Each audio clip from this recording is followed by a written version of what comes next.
देखें 16 फरवरी को मियां नवाज शरीफ का पासपोर्ट ख़त्म हो रहा है, वो एक्सटेंड नहीं होगा। बाकी उनको दरख्वास्तें गई हुई हैं, इसको देखा जा रहा है और जहां तक के कानूनी तौर पर है उसके पासपोर्ट को एक्सटेंड नहीं किया जा रहा है। दो सवाल हैं। एक तो आपने पहले पेशन गोई की, ये बताया कि वसूख के साथ आप ये कह रहे थे कि पीडीएम जो जा रही है सेनेट के इलेक्शन में ज़मीनी इंतखाबात भी लड़ेगी।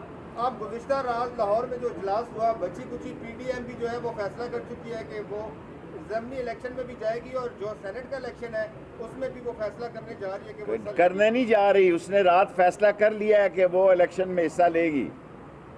ये आवाम को धोखा दे रहे हैं और ये अच्छी बात है।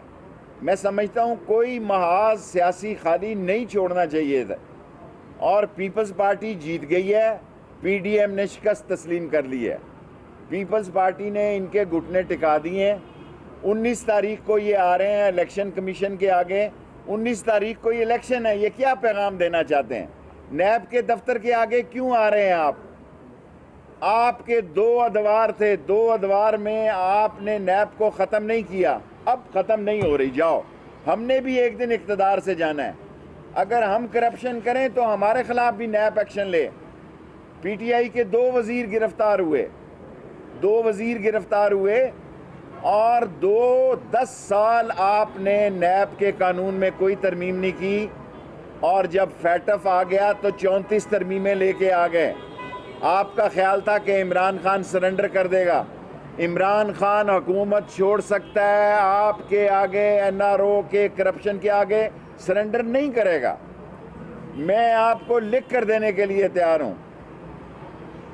सूरज मशरिक से मगरिब निकल सकता है, इमरान खान करप्शन के आगे सरेंडर नहीं करेगा। कोई भी फैसला कर सकता है और मुफ्ती कफ़ायतुल्लाह का केस हमने केपीके को भेज दिया है।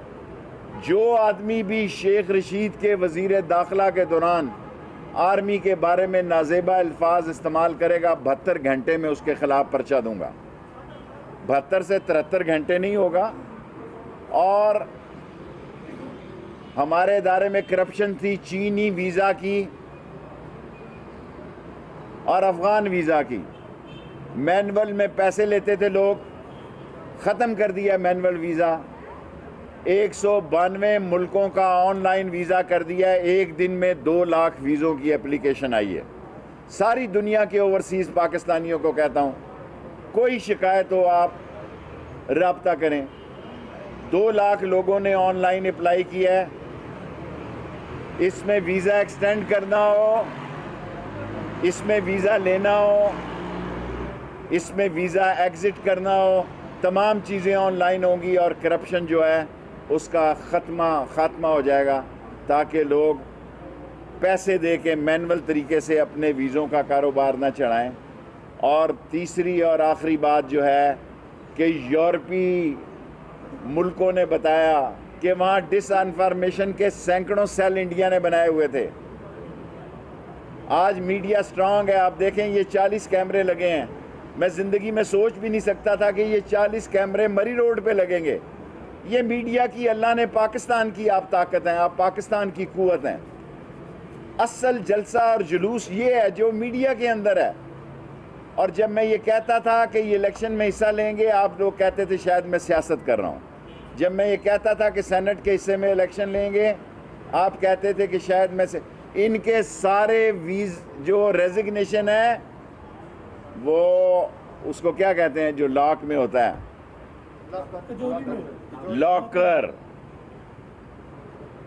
लॉकर में। आज एक चिन्योट के एमएनए का मैं अभी टीवी पे बयान सुन के आ रहा हूँ।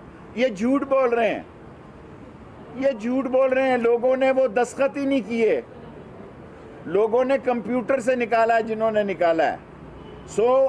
ना रेजिग्नेशन हो रहे हैं। मैं अपनी बात पे कायम हूँ, अल्लाह के हुक्म से।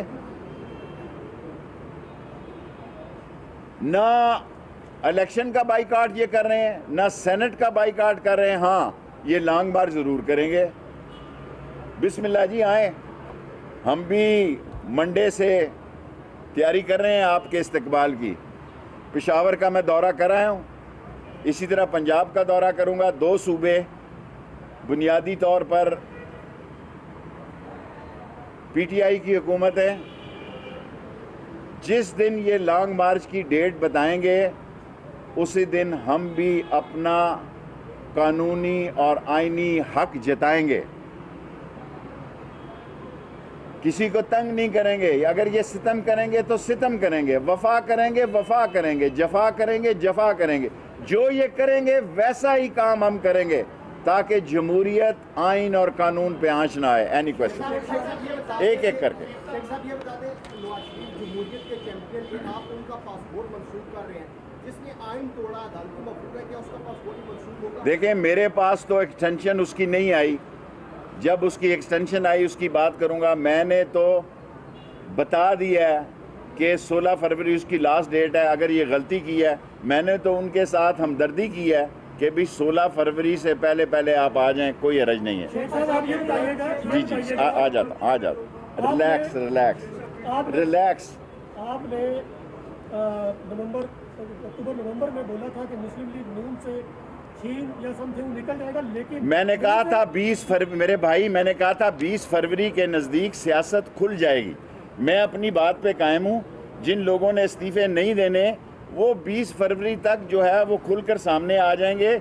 इमरान खान को इन्होंने 31 जनवरी की तारीख दी है। अभी मैं कहता हूँ कि इस्तीफों के, उसके इस्तीफे के बारे में सोचें। जी सर, आ रहा हूँ सरदार जी। सर, नेशनल डायलॉग की तरफ माहौल जा रहा है, आप देख रहे हैं? मुझे नहीं पता जा रहा है या नहीं जा रहा। As a political man, as a political worker, हर सियासतदान डायलॉग का रास्ता खुला रखता है।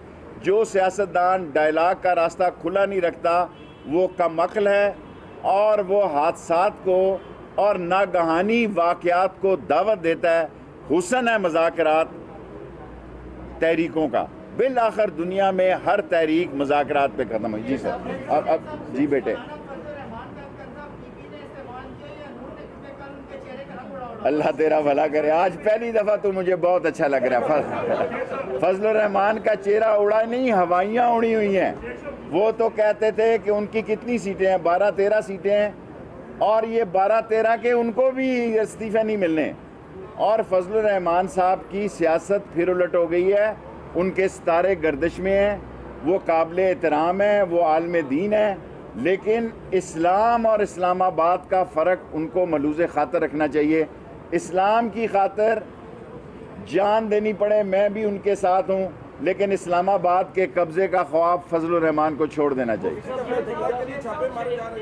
इसके बाद शेख साहब ये बताइएगा कि जो बिलावल है वो कहीं आपके मशवरे पे अमल तो नहीं कर रहे? बिलावल मेरे मशवरे पे अमल नहीं कर रहा। समझदार आदमी है, उसने अच्छा खेला है और मैं समझता हूँ उसने जो बिलावल भुट्टो की चाबी, जेब की घड़ी और हाथ की छड़ी जो है आसफ जरदारी है। आसफ जरदारी ने अच्छी ताश खेली है और मुझे शक है, यकीन नहीं है कि अपने लिए वो बेहतर रास्ते बनाने जा रहा है। और नून लीग बदनसीबी से गलत, गैर दानिशमंदाना और गैर पार्लिमानी ज़बान इस्तेमाल करके उन्होंने अपने लिए खुद मसाइल को जन्म दिया है। Last 3 question. और छोड़ो यार, छोड़ो, मोहम्मद अली दुरानी, आपका सवाल हो गया। शेख साहब, मोहम्मद अली दुरानी की जो मुलाकातें हैं वो क्या रंग लाएंगी? छोड़ो मेरी भाई, सवाल सियासी ये है। इस्लामाबाद में मॉडर्न करने जा रहे हैं। बाज़ लोग दिहाड़ी लगाते थे, सारी चौकियां मेरे बेटे ख़त्म कर दी हैं। मॉडर्न ईगल स्क्वाड आ रहे हैं। मेरी गुजारिश सुन लेना, आपने सवाल कर लिया, मुझे जवाब देने का बेटे हक दो ना। मॉडर्न ईगल स्क्वाड आ रही है, मॉडर्न कंप्यूटराइज गाड़ियां आ रही हैं, और जहां चौकियां थी वैसे ही लोगों को आधा घंटा रोका रखा रहा, उसको मॉडर्नाइज करने जा रहे हैं इंशाअल्लाह। अल्लाह अच्छा। एक सवाल, आप वज़ीर दाखिला, एक मिनट, सर, आप वज़ीर दाखिला बने हैं, आप वफाकी दारुल-हुकूमत के नहीं, मुल्क भर के वज़ीर दाखिला है। पंजाब समेत मुल्क भर की में अमन और अमान की सूरत हाल है, पुलिस की सूरत मंडे को मैंने मीटिंग बुलाई है सुबह 10 बजे सारे आईजीज और सारे लोगों से।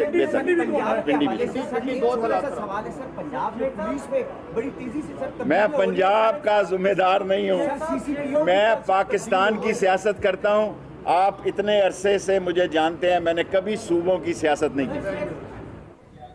वफाकी वज़ीर दाखिला शेख रशीद अहमद रावलपिंडी में मीडिया से गुफ्तगू कर रहे थे। उन्होंने कहा कि मुल्की इदारों के खिलाफ नाज़ेबा ज़बान इस्तेमाल करने वालों के खिलाफ कार्रवाई की जाएगी।